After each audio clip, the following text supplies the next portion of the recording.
Part 3. Daisy. Chapter 1. Daisy snuggled deeper under her blanket and sank back into her favorite dream, the one where, as the best 12-year-old spy in the biz, she lived in a mansion with 10 of her best friends, all pretty and smart, although none as accomplished a spy as she. She dreamt that her closets were bursting with clothes of every color and design, and that every day brought new and exciting adventures. Her dream bedroom overflowed with all the newest high-tech gadgets. The tiny transceiver that fit into her ear and picked up the smallest whisper. The video communicator hidden inside what appeared to be a romance novel. The pen that not only wrote in invisible ink and shone a light so bright it could be seen from outer space, but also could effortlessly slice through glass and metal. The block of wax that could reshape itself to match any object it came in contact with, especially useful for opening locked doors.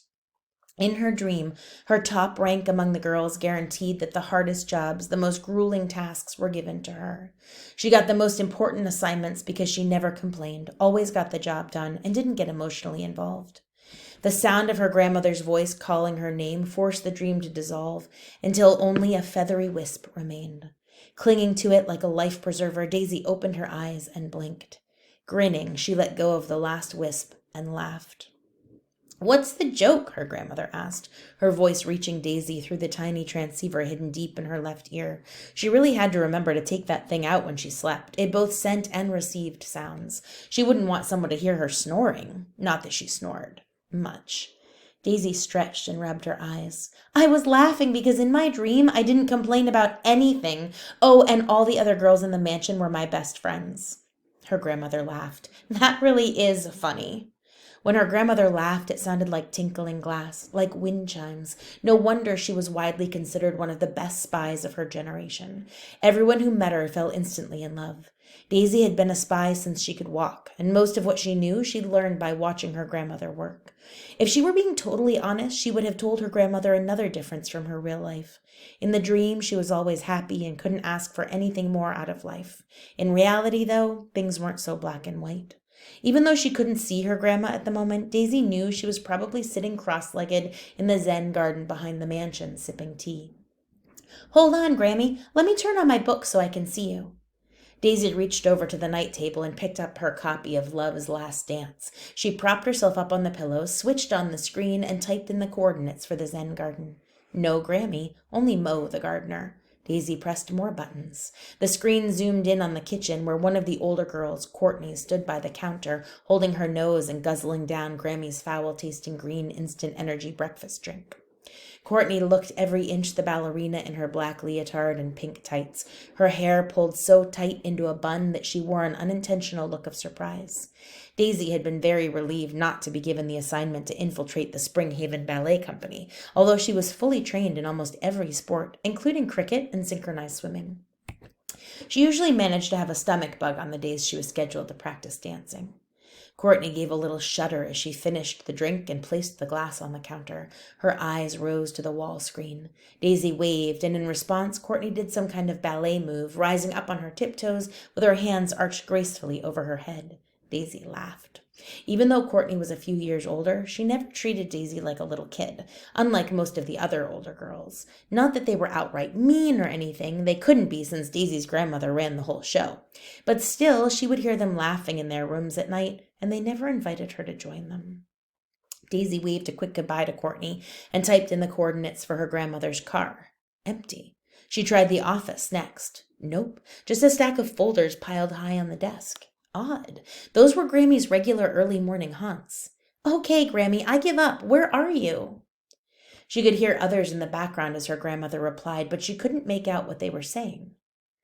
"Put in coordinates Alpha Delta 751, her grandmother instructed, then hit the GPS button. A few seconds later, Grammy's face flickered onto the screen. Behind her was a grassy field and a tall metal structure. Daisy squinted. "You're in Paris?" "Yes, we," she replied, tapping her purple beret. "You always did look excellent in hats," Daisy admitted, "but something tells me you're not in Paris to go hat shopping."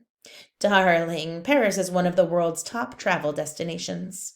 For effect, she zoomed in on the Eiffel Tower 50 yards behind her. "How do you know I'm not here on vacation? You and your parents are always after me to take one." Daisy yawned. It might be midday in Paris, but it was still near dawn on the outskirts of Springhaven. Maybe normal people go to Paris on vacation, but not you. You're on a mission, aren't you? Remember the whole delegating thing? You can't take all the missions for yourself. You're no spring chicken anymore. Her grandmother laughed. Where did you hear that expression? I'm like a sponge, Daisy said proudly. I absorb everything around me. That's what makes you such a good spy, my darling granddaughter. Don't change the subject. Okay, I'll hand off the next case that requires a 60-year-old silver-haired lady. I promise. You're as relentless as your parents. Thank you, Daisy glowed. When your parents were two of the most sought-after spies in the world, any comparison to them was a good one. She couldn't be prouder of their success, even if it meant that except for the rare times the three of them were on a case as a family, she saw her parents only a few times a month, sometimes for only a few hours at a time. She would never ask them to change what they did on her account, though, and only partly because she knew they wouldn't. But hey, they never missed her birthday, and that said a lot. Her grandmother glanced to the left at something Daisy couldn't see. I only have a minute or two, she explained, but I want to wish you luck on your mission today. No worries, Grammy. Should be an easy job. Get in, get the secret ingredient, get out. That's why I wanted to wish you luck. It's always... Her grandmother paused to step aside for a group of camera-wielding tourists. Lowering her voice, she said, It's always the easy ones that turn out to be the hardest. Have you read the file carefully? Sure, Daisy fibbed, glancing guiltily at the file waiting unopened on her desk. She had meant to go through it before bed, but was too tired after spending the day riding Magpie. Daisy didn't ride as gracefully as some of the other girls, or as sure-footedly, but she loved being on that horse's back more than anything else in the world, except for successfully completing her missions, of course. Hey, if you're away on another mission, who's going to be my handler? Her grandmother adjusted her beret and winked.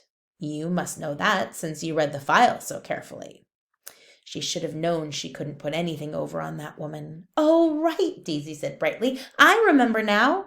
They both laughed. Love you, Grammy. Be careful. You too, dear. Don't give Mrs. Peterson a hard time. The last time I left her in charge, you convinced her that Magpie should eat supper in the dining room with all the girls. Daisy recalled the look of horror on the caretaker's face when Magpie put her big head into the spaghetti bowl. And remember our motto, her grandmother continued. When in Rome, act like the Romans. When you're a kid in a candy factory, act like a kid in a candy factory. Daisy smiled. Does that mean I get to eat all the candy I want? Of course, and give AJ my love. The screen went blank. AJ? AJ? Daisy jumped out of bed, tossing the book onto the pillows behind her. No, it couldn't be. She ran over to the desk and picked up the orange folder with the day's assignment in it. She skimmed through the paperwork outlining the mission until she came to the section marked Handler, and there it was in bright red ink. AJ. Every spy worth her salt had an arch nemesis. AJ was hers. 5 years older, 10 times better looking, or at least he thought so, and a constant thorn in her side. All the other girls lost 100 IQ points when he walked by, but they hadn't been at the mansion as long as she had. They didn't remember when he was 6 years old, the youngest spy in the biz and the only boy in the mansion. He bragged about both nonstop. Well, to be honest, she didn't quite remember that time either, since she was only a baby then. But she did remember when he was 10 and she was 5. They had to pretend to be brother and sister to infiltrate a traveling circus, and he told the ringmaster she was mute so she couldn't say a single word for 2 weeks. He'd probably done it just so she couldn't remind him that she was now the youngest working spy, beating his claim to fame by a full year. She went into her bathroom to wash up. No use whining over it. She was a professional. She could work with anyone. Plus, this assignment was short, only 3 days, and she figured she'd need only 1 day to get the secret ingredient. Once she had it, she'd make up some excuse to get out of the candy competition and leave. She could put up with AJ for 1 day, she decided, and press the intercom on the wall. Ready for prep, she announced, wondering who would show up. Whoever wasn't on active duty got assigned to help prep the others. Last week, she had prepped 10-year-old Janelle, whose mission was to infiltrate the Buttons and Bows Junior Miss pageant. Daisy had dressed her in lots of poofy skirts and curled her hair until she looked like a poodle, a very puffy poodle. It took almost a whole can of hairspray to keep her hair that way. Very messy business, the whole prepping thing. Daisy much preferred being on a case than prepping someone else. She picked up the folder and leafed through the thin stack of pages again. The research department had found grainy surveillance pictures of both the inside and the outside of the Life is Sweet candy factory. A small photo clipped to the top page had the words Logan, the Candymaker's son, scribbled across the bottom. The picture showed a boy of about 4 or 5 with olive skin and blonde hair. A butterfly sat on the tip of his nose, making his eyes look slightly crossed. His expression was one of pure astonishment and glee. Daisy had to admire the skill of the photographer in capturing both the boy and the butterfly without being seen by either. A note from the background checker explained that the factory interior shots were from a very old data gathering trip, as was the photo of the boy. There had been no time to update the records. The upcoming contest provided the best opportunity for someone to be in the factory unescorted, and the research team had worked day and night to get Daisy enrolled as a contestant. She had just begun to read the notes about the factory's founder when Clarissa and her twin Marissa barged in, way too bright-eyed for so early in the morning. Once again, Daisy had to remind herself that she was a professional and could work with anyone. Being an identical twin was a great asset when it came to spying. Clarissa and Marissa could essentially be in 2 places at once, a very handy trick when you're trying not to be seen in the wrong place. Relentlessly perky and armed with a fashion sense much keener than the typical 15-year-olds, they were never suspected of having a devious thought in their head. That's what made them such good spies. "I thought you guys were on a case," Daisy said, holding out the folder. Clarissa grabbed it and flipped it open, scattering the pictures on the rug. Marissa bent down to pick them up. "Sorry," Clarissa squealed.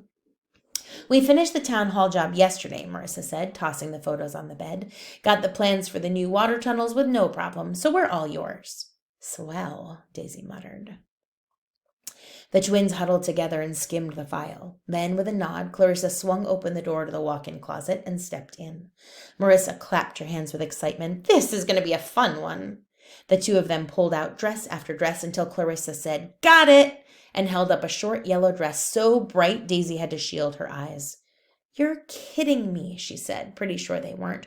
"Why that one? Can't I wear something more, I don't know, sophisticated?" "We think your personality for this mission should be fun and cheery. What says fun and cheery better than this?" She held the dress up high. "And these?" Marissa asked with a giggle, holding up 2 socks, one pink and one blue with polka dots. Daisy sighed. She knew they were right. The twins were the best preppers in the mansion. "All right, let's do this." They marched her into the bathroom, where they poured a whole bottle of Sunshine Blonde on her naturally light brown hair. It stung her scalp, but she didn't complain. Daisy actually preferred looking like a different person on the job. It helped her get inside the character. 20 minutes later, the dye had done its job, and Clarissa blew her hair dry. On to the outfit. The twins twirled and giggled as they dressed her. Marissa whipped out her needle and thread to make some tiny adjustments to a seam, which somehow made the dress fit perfectly. Clarissa got to work on her hair, pulling it into a ponytail so tight Daisy cried out, "I'm not a ballerina, you know." "Sorry." Clarissa loosened it a bit and then twirled the end around her finger to form a curl. On went the mismatched socks and white sneakers and a dab of pink blush, which they swore would wake up her face. When they were done, they turned her toward the mirror. Well, she definitely looked the part of a fun and cheery contestant, and that's all that mattered. Her wall screen blinked on, and AJ's face appeared, one hand covering his eyes. "Everyone decent?" The twins beamed, and Daisy glared. "Just barely. Don't you ever knock?" AJ lowered his hand and made a big show of pretending to knock on the screen. The twins shrieked with laughter. "Nice outfit, Oopsa," he said with a grin. "Did a piece of you break off from the sun?" "Ha ha," she said, wishing she could have thought of something more clever. She hated it when he called her Oopsa, short for Oopsa Daisy.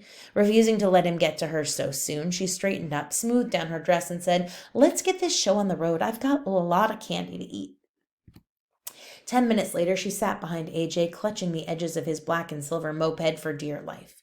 Her pocketbook, complete with a handful of gadgets, and her fake romance novel banged hard against her hip as AJ managed to hit each pothole on the dirt road that led from their estate out to the main road. "Can't you go any less than 100 miles per hour?" she yelled into the wind. In response, AJ leaned into a corner, sending the ground swimming up toward Daisy's face. She closed her eyes. The next time her parents showed up, they'd get an earful from her about this. After a 15-minute ride that felt eternal, AJ screeched to a halt at the edge of the factory's long driveway. Daisy hopped off and waited for her pulse to return to normal. She knew that if she complained again, it would make him drive twice as fast when he picked her up. Instead, she ripped off her helmet and stuck it on the end of the handlebar.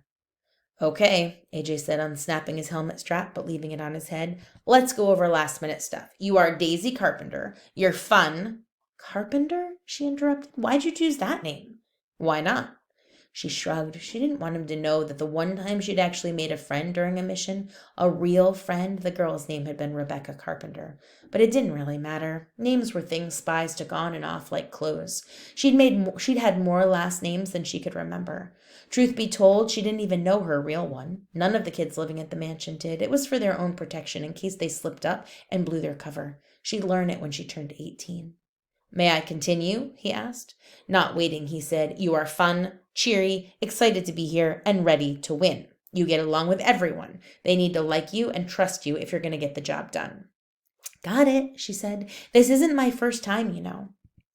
He crossed his arms over his leather driving jacket. Then, of course, you've read the file. She smiled innocently. Isn't that what handlers are for? He narrowed his eyes at her and sighed. I've set your earpiece frequency to my own. I'll alert you if you need to know something.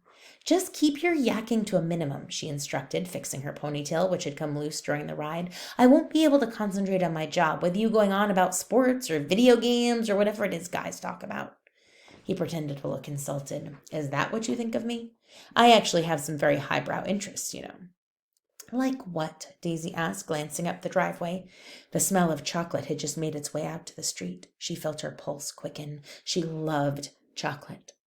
That's for you to find out, AJ said. He hopped back onto the bike, saluted once, and took off with a screech.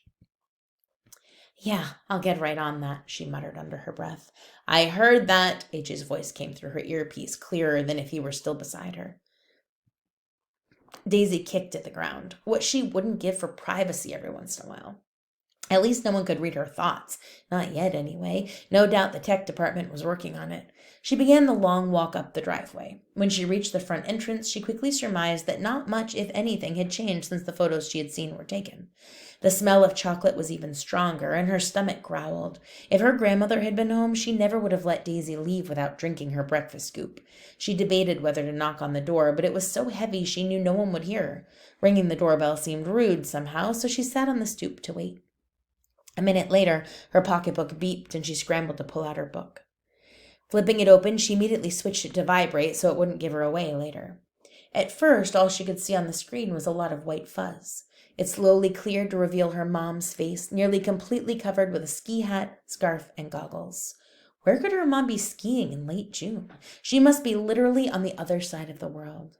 Hi, honey, her mom said through bluish lips. Hope you're warmer than I am right now. Daisy held the screen away and pointed the camera at her outfit. Her mom laughed. Is that your dress or the sun? In her ear, she heard a muffled chuckle from AJ. Ignoring both, she said, Where are you, Mom? Is Dad with you? Can't tell you, honey. You know that. But we're fine. We miss you. How come you always know my missions, but I don't know yours? When you turn 18, we won't know yours either. Assuming, of course, that you want to continue this life.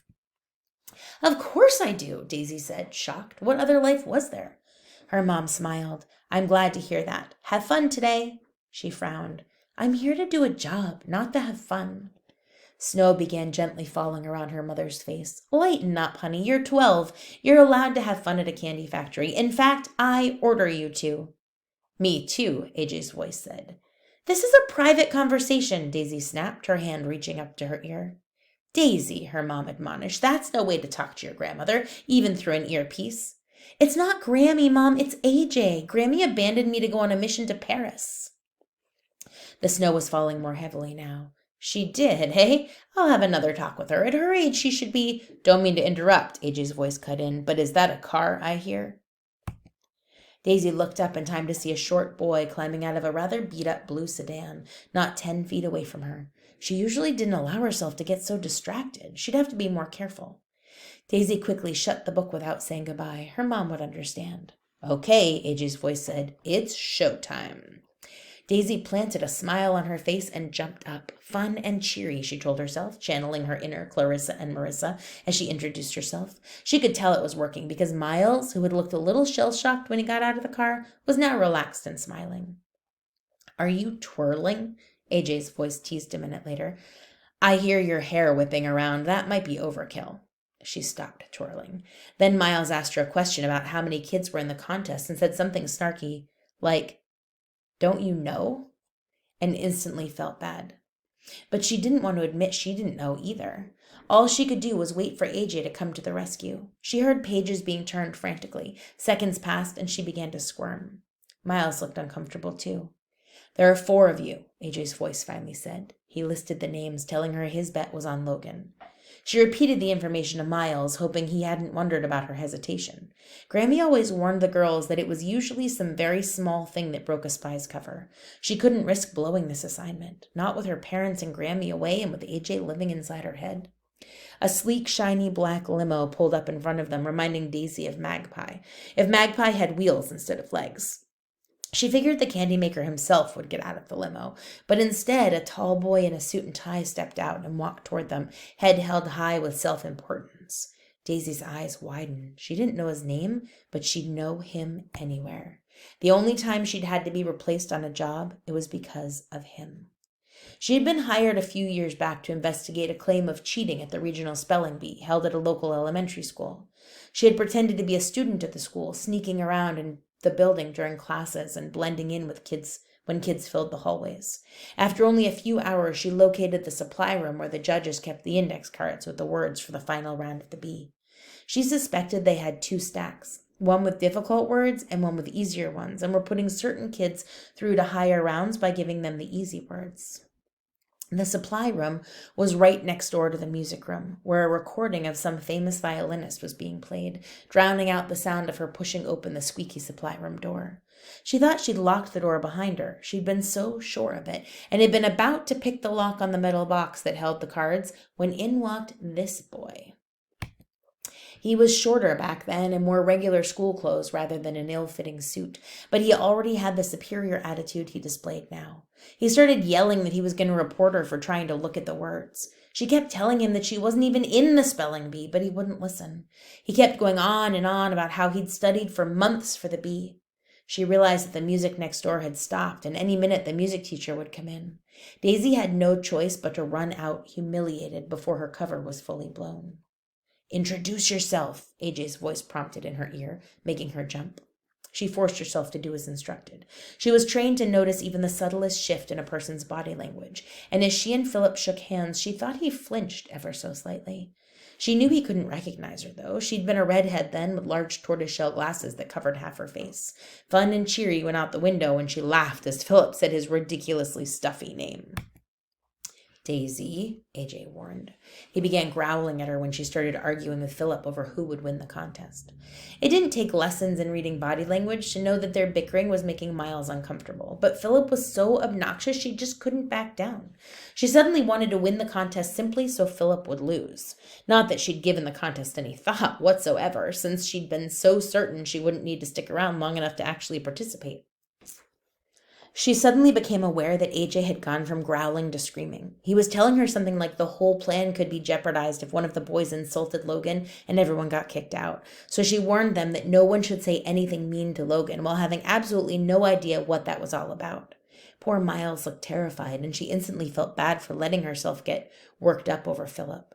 She really needed to calm down and focus on the present mission, not one that was closed 3 years ago. "Daisy," AJ barked in her ear, "what's gotten into you?" She couldn't answer him, of course, not until she was alone, but she didn't relish the idea of dredging up her one failure. AJ would just love that. In the meantime, she'd have to pretend that Philip was no more than an annoying boy, not the face she saw in her head each time she thought of that day. Then Miles started talking about life after death, and things lightened up a bit. Then the door opened, and she realized why AJ was so adamant that no one upset Logan. That poor kid.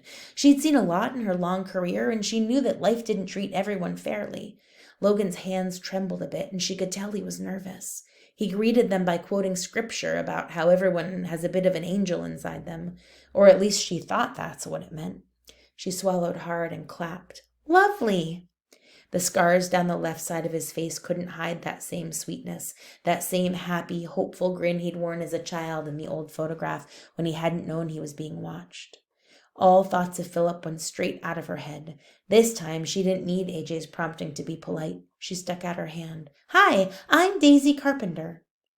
Logan didn't respond right away, and Daisy panicked for a second, afraid she'd done the wrong thing. Maybe he didn't like people touching him, or maybe it hurt to shake hands. But then he took her hand, and as he did, she felt it. Beneath the raised, uneven skin, this boy was electric.